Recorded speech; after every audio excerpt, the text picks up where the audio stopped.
özümüzə yadlaşdığımız o uzun yol. Bilirsən, ən böyük ağrı nədir?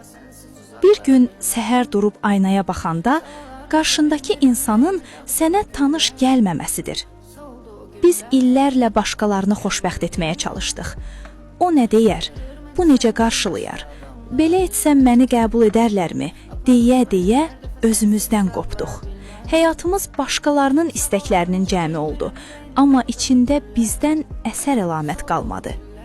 Uşaqkən ən böyük arzumuz tez böyümək idi. İndi isə o böyüklük yükü çiyinlərimizi o qədər əzir ki, keçmişə, o sadə günlərə dönmək üçün nələrimizi verməzdik. Biz zamanı qazanmağa çalışdıq, amma zaman bizi bizdən oğurladı.